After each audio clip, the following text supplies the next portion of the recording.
everybody, this is Jada on piano, where we make music make sense. And in today's video, we are going to talk about the top 3 ways to use an inversion.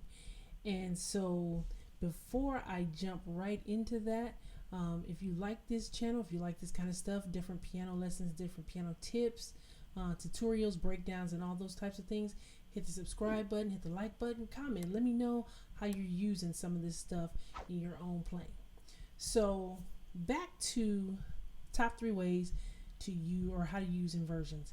I'm going to be in, how about we go to B flat. Now this is B flat. This is B flat major chord right here. And what I want to do with this, let's give you the numbers: 1, 2, 3, 4, 5, 6, 7, and back to the 1. Now, what I'm going to do with this, first of all, let's define what an inversion is. An inversion is the same chord with a different order of notes. So this is important because let me show you with the B flat chord, B flat major chord. We know that's a B flat major chord. Now, if I play it like this, we know it's B flat major. But if I play it like this, it says B flat, and then it has a D, and then it has a slash D. What that means is this is first inversion. It's a B flat chord, but a D, and it doesn't matter if I put the D down here. See, look at this. It's still calling it because the D is in the bass. That's part of the chord, and it would be considered first inversion. Now, and let me give you the last inversion of B flat. We had that one, and this is the last one. Okay. Now, how do we get that? All it is the same 3 notes, but in different orders. This time, first inversion, we take this on the bottom and we put it on the top, right? Just like that. Now this is first inversion. We take the first inversion and we put the D on top. See that? That's second inversion. And then if we put this F back on top, watch. Now we're back to root position. Now, if we had a 7th chord, we can get the inversions with those too. But we're not going to go into that because this is not necessarily about that, but it's the same principle, right? I'll just play them quick, right? And so those are all the inversions. Now, one important factor for what an inversion is that the root of the chord has a name. The root of the chord is the name of the chord itself. So like we said, B flat, that's the root. B flat is the root, and that's the name of the chord.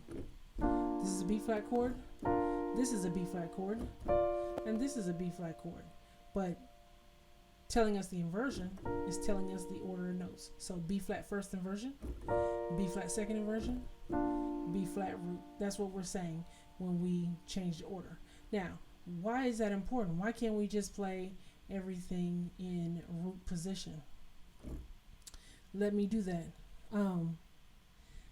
Let's go ahead before I give you the 3 ways and play something in root, like Hallelujah.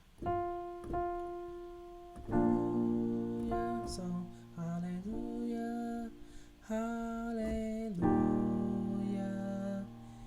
hallelujah, hallelujah. That's that beginning part, right? That was all root position. I just am doubling some of these notes. Hallelujah, hallelujah, hallelujah, hallelujah. You can play it like that if you're just starting out and you just need to get the chords out. But on to our first way that you can use use inversions.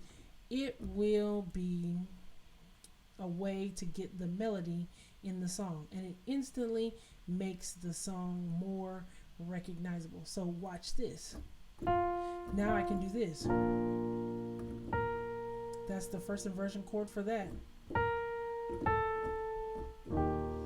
Now, what inversion am I playing here?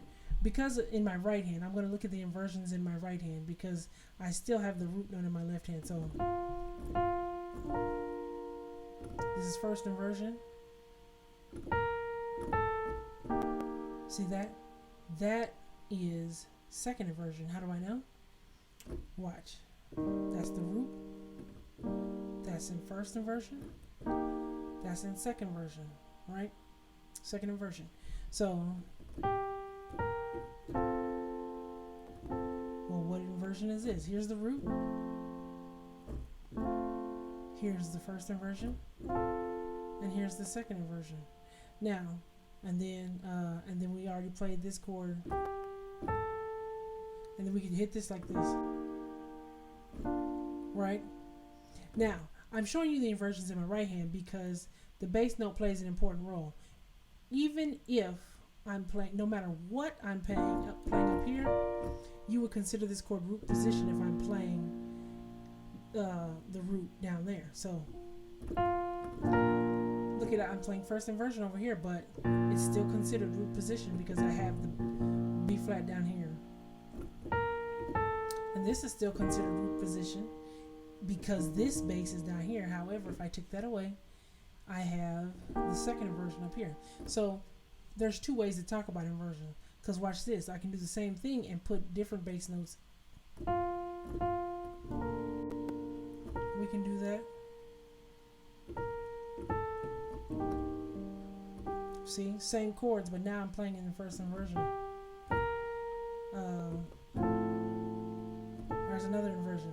But if I play them all root, like I did at the beginning,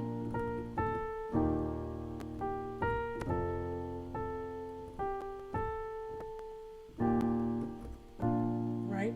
So we can do that. That's the number one way, or the first way. I didn't put them in any particular order because they are kind of all connected. But the first way we talked about is to put the melody in the top of your chord as opposed to the fifth being in the top of the chord. So you'd be playing something else, but you'd then you'd be singing a whole different note. Right? We can do that, but there's stronger ways to get your point across. So that's number one way. Number two, we have we want to move between chords in the shortest distance possible. So we use an inversion to go from one chord to another chord without moving a lot of notes. So watch this. If I'm using that right here, and I'm talking about my right hand,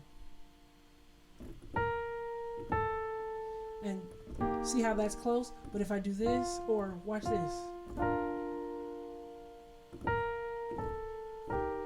we can do that too, because that's close. This is close.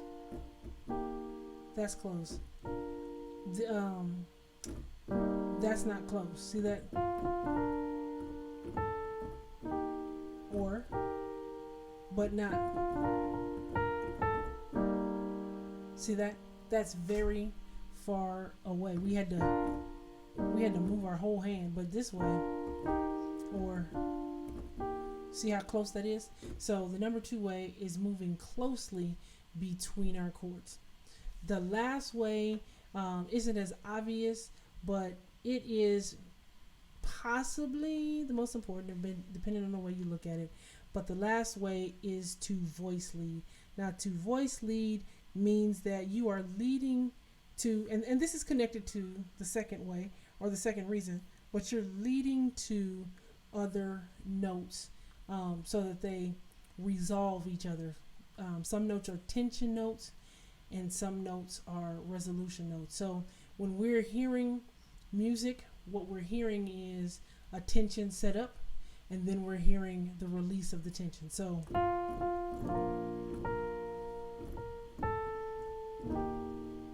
and then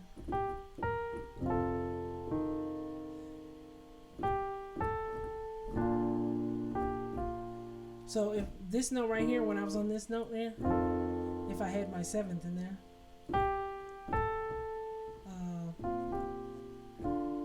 see that? I'm leading here, but the same thing is happening with my chords. I'm only happening to use triads right now, and I just threw this 7 in here to make it a little stronger for the understanding. But this song uses a lot of triads anyway. notice how I did this. I put this in here, but I didn't leave that in there. I left it like that, right?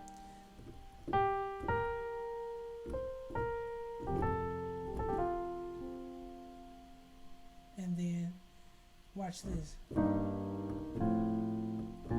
Notice, now see, I wanted to do a 4, 5, 1. Instead of playing it like that,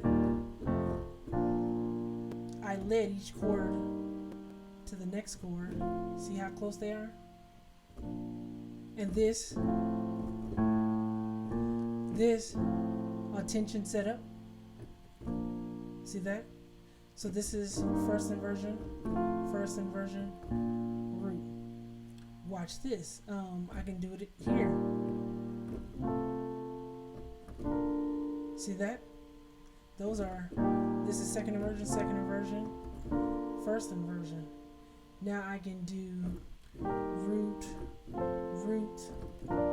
the second inversion here. So you can voice lead and you can move to the closest related thing almost as a combo reason, but they're two separate things, because what is the closest isn't always necessarily what they would call, in considering classical music, smooth voice leading.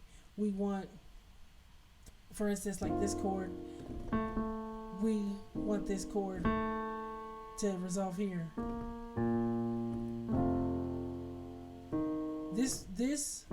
This note wants to go here. You hear the pull there, and this note wants to go here. So what they do is, you hear something like that in classical music, or let me do the whole thing. You hear the whole thing?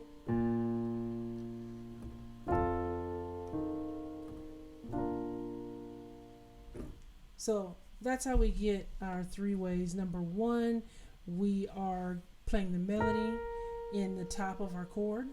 Sometimes that's root, sometimes it's first, sometimes it's second. And then if we have a 7th chord, sometimes it's, third inversion. We don't go beyond third inversion. Or it could be our second reason. We want to get to the closest possible chord. Or it could be our last reason, which is smooth voice leading. Now, smooth voice leading can change depending on the genre you are. That was just an example of what is meant overall by the term smooth voice leading, but what leads you smoothly to the next chord in the context of the song you're playing. Those are our 3 reasons of why you would, or how you would use an inversion. So take those, play around with it. We did it in B flat. Play around with it in your favorite key, whatever that is. Let me know if you learned something. Let me know if this helped you out. And I will see you in the next video. Happy practicing.